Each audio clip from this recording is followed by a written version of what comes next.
Lorsque nous nous sommes mariés, j'ai gardé mon héritage de 500 millions de dollars secret, juste pour voir comment mon mari me traiterait. Mais bonjour à tous. Bienvenue.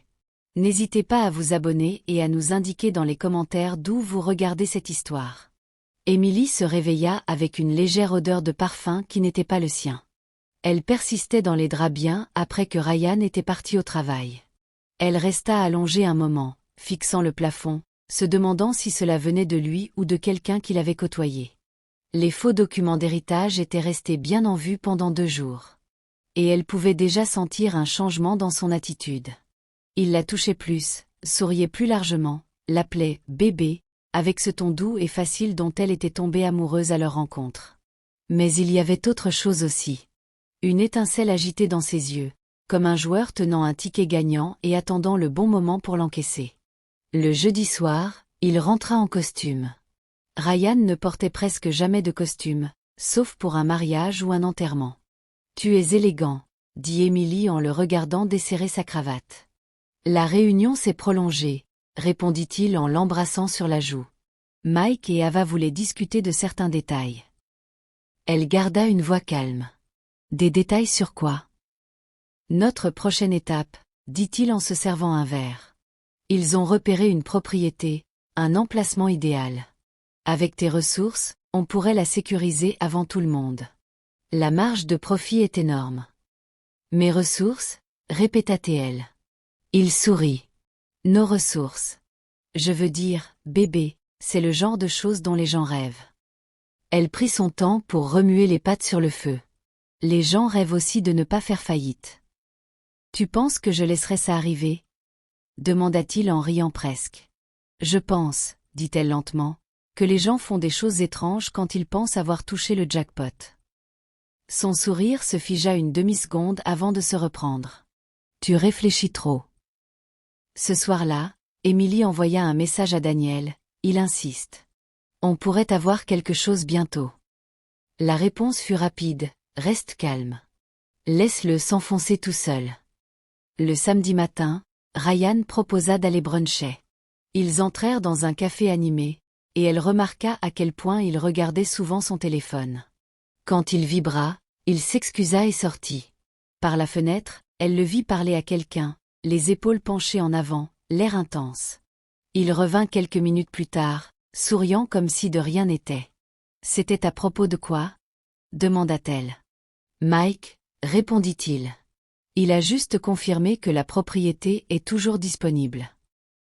Emily coupa ses pancakes. Timing parfait. Cet après-midi-là, elle trouva un dossier glissé sous un coussin du canapé. Il contenait des annonces immobilières et des esquisses d'un plan d'investissement. Son nom apparaissait sur plusieurs notes, écrites de la main de Ryan. Emily, capital initial. Emily, contact. Emily, levier d'héritage. Elle remit le dossier exactement où elle l'avait trouvé. Le dimanche, Claire passa pendant que Ryan était censé rencontrer Mike. Emily lui montra le dossier. Les lèvres de Claire se pincèrent. Il n'est même pas subtil. C'est ce qui m'inquiète, dit Emily. Les gens deviennent négligents quand ils sont trop confiants. Claire se pencha en avant. Tu vas le coincer, n'est-ce pas ? Pas juste partir. Oh, je vais le coincer, dit Emily. Mais je veux qu'il pense qu'il a gagné jusqu'à la dernière seconde. Ce soir-là, Ryan rentra avec une légère odeur du parfum d'Ava. Emily ne dit rien. Elle lui servit un verre de vin, sourit, et demanda comment s'était passée la réunion.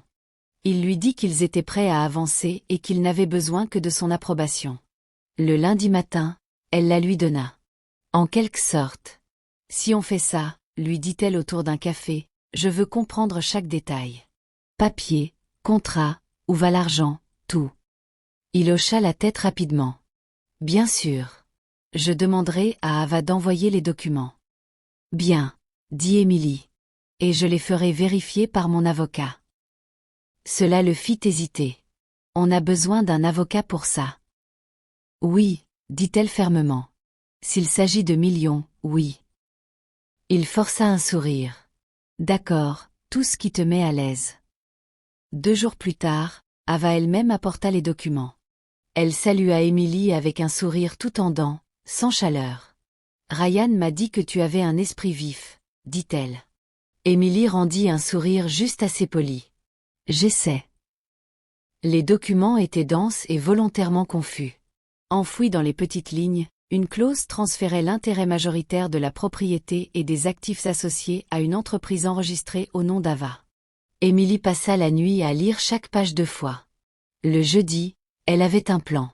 Daniel organisa un leurre juridique, un contrat qui semblait autoriser le transfert de son héritage vers le compte de Ryan pour l'investissement. En réalité, il lui donnait la propriété de tous les comptes et actifs à son nom, avec la preuve qu'il la sollicitait sous de faux prétextes.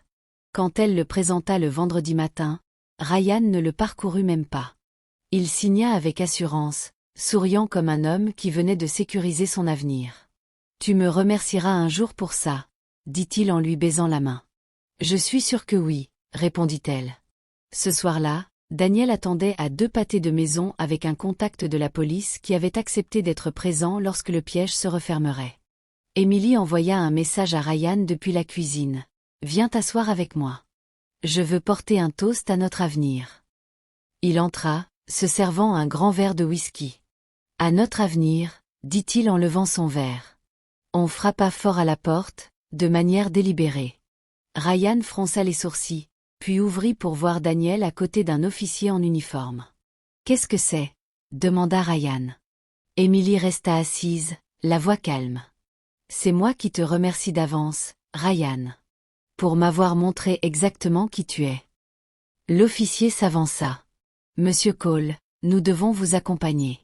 Nous avons des déclarations, des documents et des témoignages concernant une sollicitation frauduleuse. » Les yeux de Ryan se tournèrent vers Émilie. « Tu m'as piégé. » Elle soutint son regard sans ciller. « Non, tu t'es piégé tout seul. J'ai juste veillé à ce que quelqu'un regarde. » Alors qu'on l'emmenait, Ava apparut au bout de la rue, son visage blême en voyant la police. Elle fit demi-tour et s'éloigna rapidement. Émilie resta dans l'embrasure de la porte jusqu'à ce que la voiture disparaisse.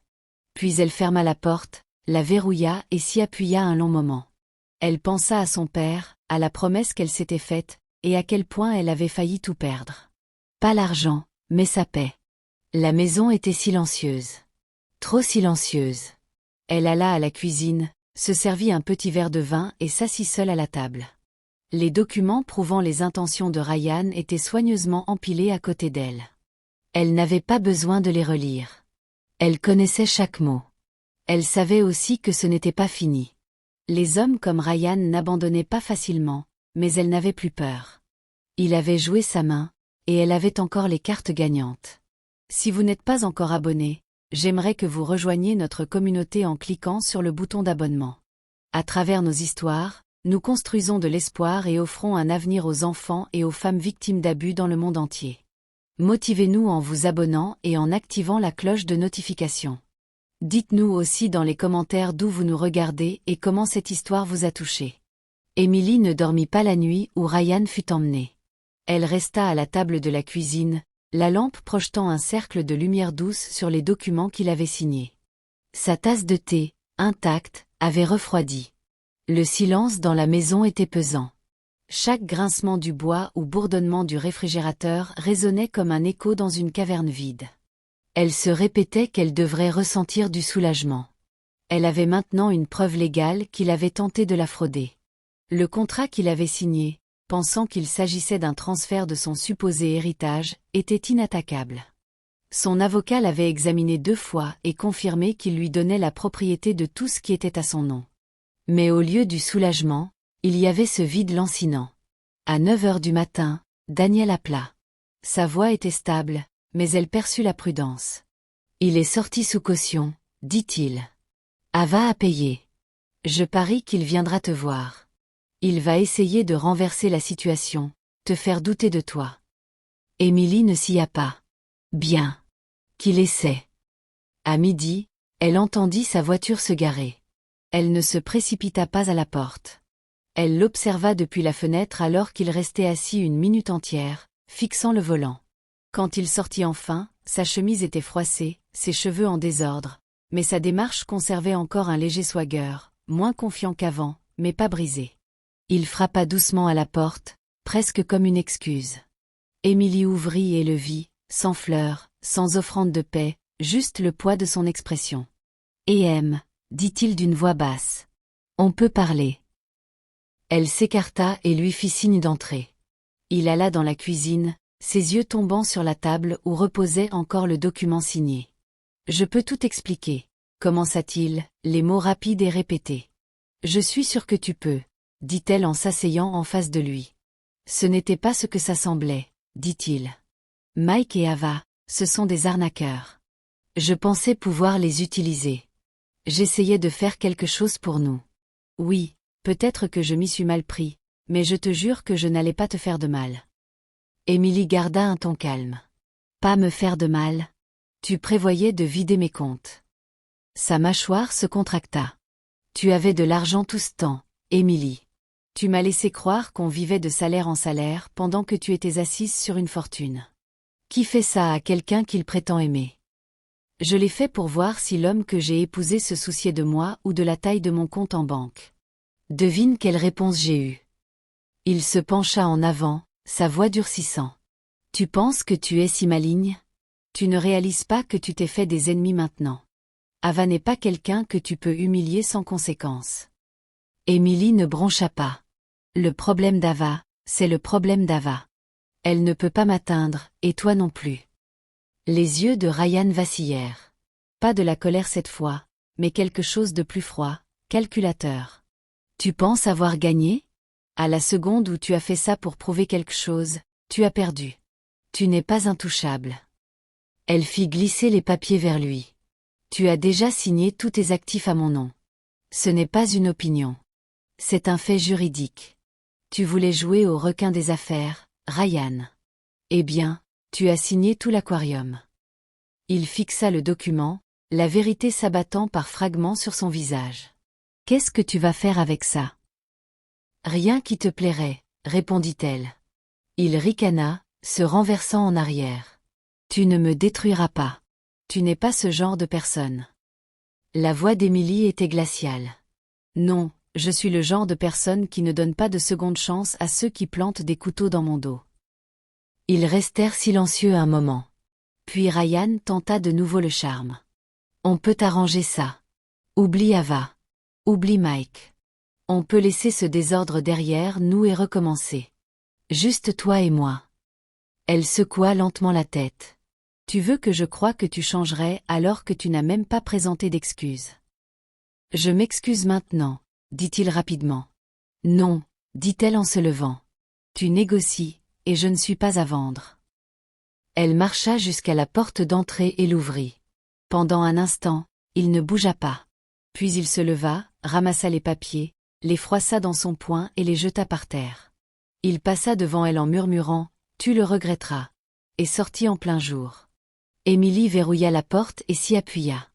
Pour la première fois, elle laissa ses mains trembler. La semaine suivante, les choses ne se calmèrent pas. Ava appela 2 fois, une fois en feignant l'amabilité, la seconde avec des menaces voilées sur des partenaires d'affaires qui n'aiment pas les affaires inachevées. Émilie enregistra les 2 appels et les envoya à Daniel. Il lui dit de rester sur ses gardes, qu'Ava n'avait pas l'habitude de perdre. Puis vint l'enveloppe. Pas d'adresse de retour, juste son nom sur le devant. À l'intérieur, une feuille avec une photo d'elle entrant dans la galerie où elle travaillait, le visage à moitié tourné vers l'appareil. En bas, quelqu'un avait écrit au marqueur noir « Tout le monde a une faiblesse ». Émilie la fixa longtemps avant de la placer dans un sac à preuve en plastique. Elle n'appela ni Ryan ni Ava. Elle appela Daniel. « Ils essaient de me faire peur, dit-elle. Ils essaient de te faire réagir, répondit-il. Ne le fais pas. 2 semaines plus tard, son avocat confirma que le transfert des actifs de Ryan à son nom était complet. Ce n'était pas grand-chose comparé à son fonds fiduciaire, mais assez pour piquer. Son camion, ses économies, un petit terrain hérité d'un oncle. Elle vendit le terrain en 1 semaine. Elle n'avait aucun intérêt à garder quoi que ce soit de lui.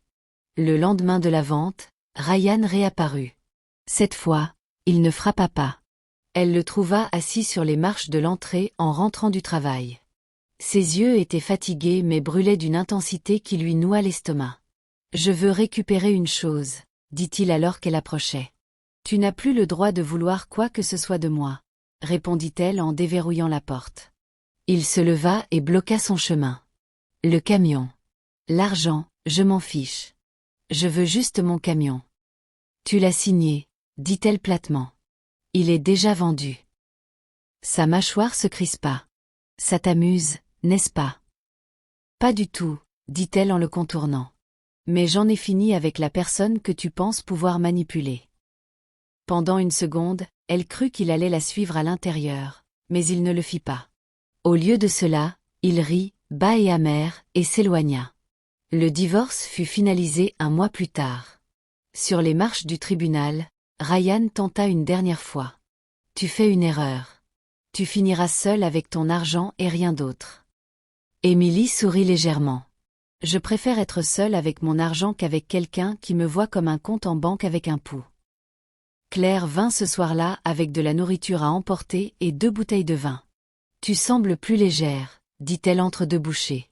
« Je le suis, » répondit Émilie. « Pas parce que j'ai gagné, mais parce que je suis partie avant de perdre plus que je ne pouvais remplacer. » Claire leva son verre à l'idée de partir. Émilie leva le sien à l'idée de savoir quand le faire.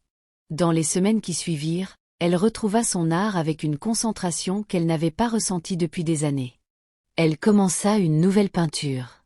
Rouge profond, blanc tranchant, noir soudain, couche après couche, formant quelque chose de brut et sans filtre. Elle ne la nomma pas tout de suite, mais elle savait qu'il s'agissait de survie, de masque qui tombe, du coup de la confiance. Le matin où la peinture fut terminée, elle reçut un dernier appel de Daniel. « Ava a été inculpée, » dit-il. « Il s'avère que tu n'étais pas la seule qu'elle ciblait. Ryan est aussi impliqué dans l'enquête. Je parie qu'il va se faire discret pendant un bon moment. » Émilie regarda la toile terminée, la peinture encore humide captant la lumière du matin. « Bien, » dit-elle. « Il est temps que je garde la tête haute. » Plus tard ce jour-là, elle marcha dans les rues de la ville, le bruit et le mouvement de la ville enveloppant. Elle pensa à la voix de son père dans sa tête. « Tu peux donner ta confiance comme une main ouverte ou comme un prêt bancaire. Dans les 2 cas, il faut des conditions. » Elle comprenait enfin. Certains pensaient que l'amour, c'était sauter sans regarder. Elle savait maintenant que c'était choisir avec soin, conscience, et les yeux grands ouverts. Et certains ne mériteraient jamais ce choix. Elle sortit son téléphone, ouvrit une nouvelle note et tapa en majuscule « Leçon apprise ». Dessous, elle écrivit « Le véritable amour ne demande pas de preuves en dollars. Et la trahison ne se cache jamais éternellement. Elle attend juste le bon moment pour montrer son visage. » Elle enregistra, glissa le téléphone dans sa poche et continua de marcher. Le soleil était chaud sur son visage.